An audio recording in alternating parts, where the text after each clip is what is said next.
combination of a number of things, of Havdalah, of Selichot, of getting ready for the holidays, of dressing our Torahs. And we'll invite our families up, as Rabbi told you we're going to be doing in a moment too. And it's a time just to have some calm and peacefulness. That's why we have ice cream first. It really calms the spirit. But draw a line. Everyone, for a moment, take a deep breath in through your nose. Out through your mouth. Just help yourself bring in the spirit of this moment as we say goodbye to Shabbat. We begin our services of Selichot, begin our opportunities of our prayers, reflection for the holidays. We're using the special Selichot prayer book that everyone should have. And the candles are at the end of the service. So if you don't have one yet, we'll make sure to pass them out too. But if you have them, just hold on to them. You'll know when they get kindled in a moment too.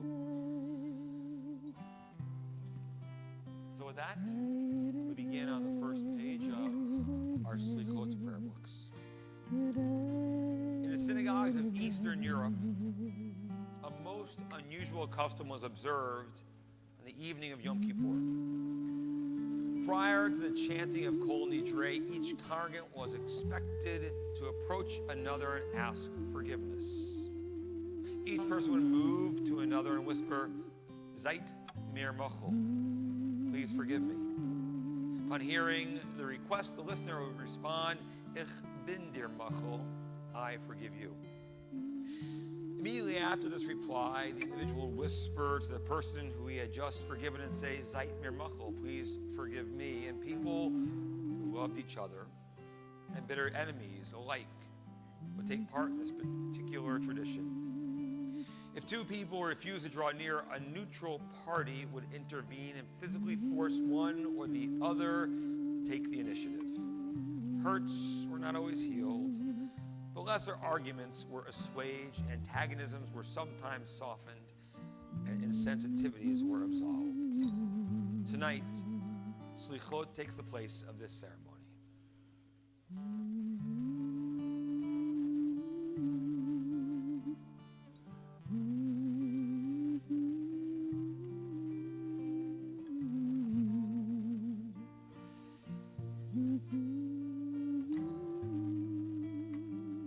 Begin this evening with the changing of the Torah scrolls.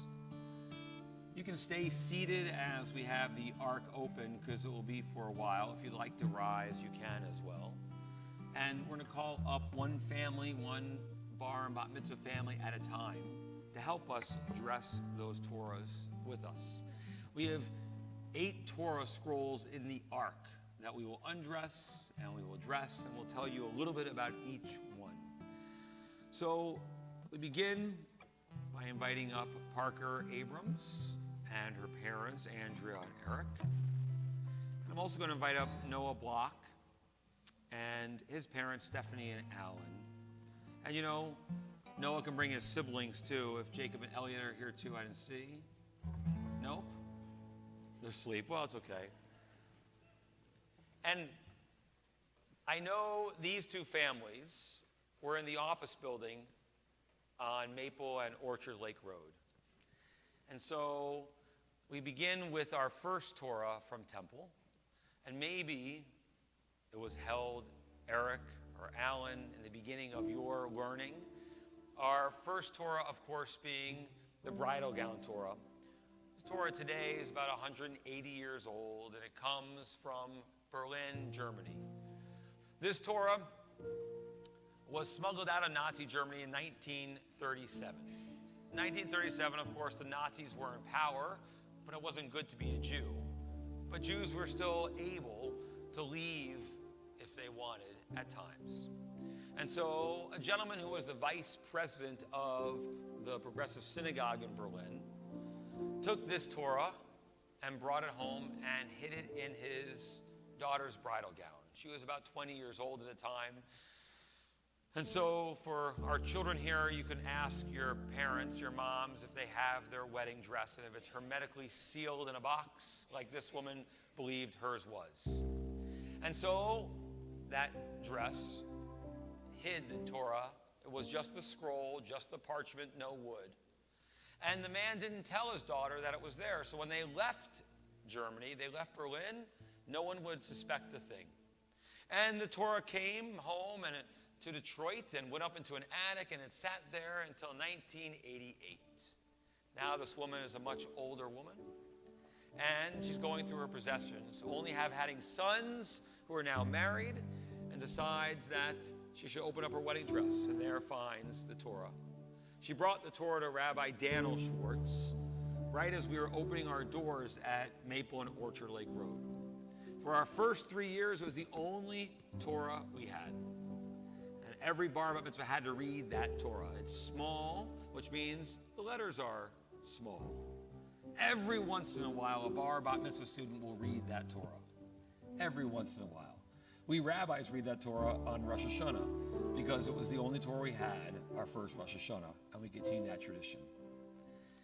And so I now invite up Asher Sternberg, along with his family as well, Alyssa, Andrew,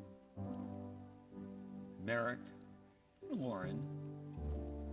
And we take out, I'm going to challenge Rabbi, I'm sorry. I wanted to go to the Holocaust Torah, the Colon Torah. Well, you know what? Let's give the Lithuanian Torah first. We'll do two at once. Just, okay. I call up Merritt Stern with his parents, Michelle and Larry.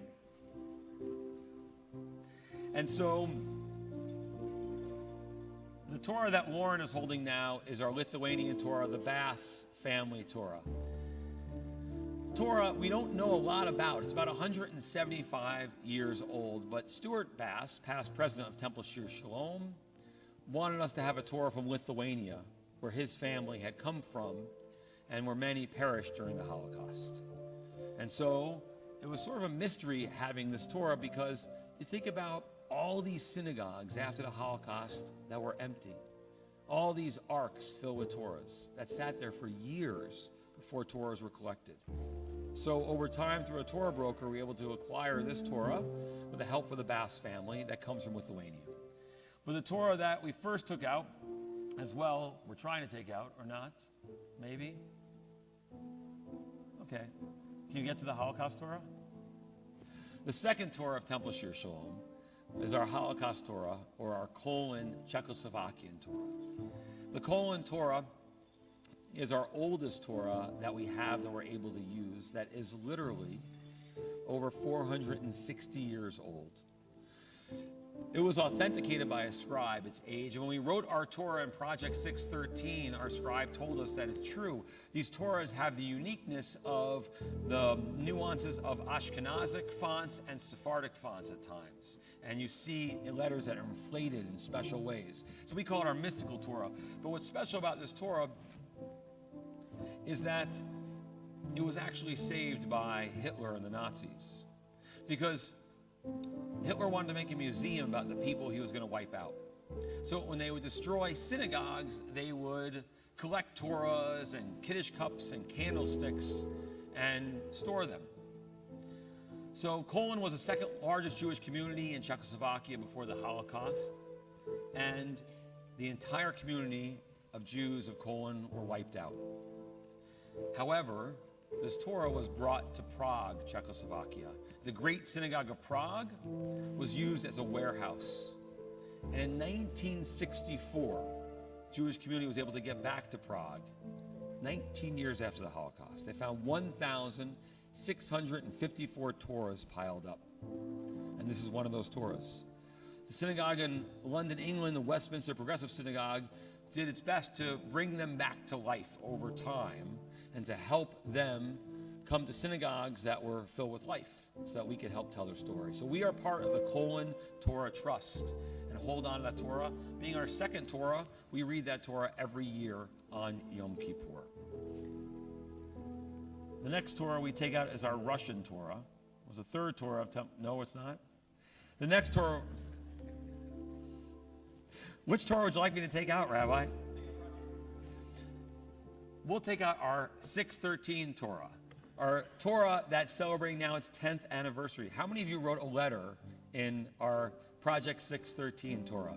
For those who are newer to Temple, and let me call up the Mellon family, Colette, with her parents, Marla and David, and their sister Jillian too, to help out.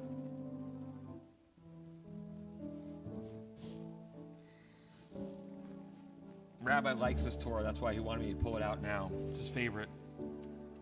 It was special when we celebrate Temple's 25th anniversary and we wrote this Torah.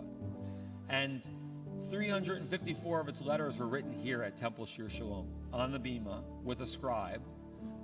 And it was a very special year in doing that and bringing this Torah to life. Most of the Torah was written in Jerusalem. It's called the Jerusalem font of Hebrew, and most of it was written in Jerusalem. However, those few letters were written here. And it was bound and put together, and we dedicated it in December of 2014. Started in 13, right? I think so. Just making up as we go along. I'm kidding. It's true. Work with me. So with that in mind, I'm going to call up the Gusson family. Tamara and her parents, Jennifer and Darren. Shoshana here too. Excellent. And they're going to hold the Russian Torah. The Russian Torah was the third Torah of Temple Shir Shalom. Right, Alan? The Minlans helped us get the Torah. It actually is the Ukrainian Torah for Temple Shir Shalom.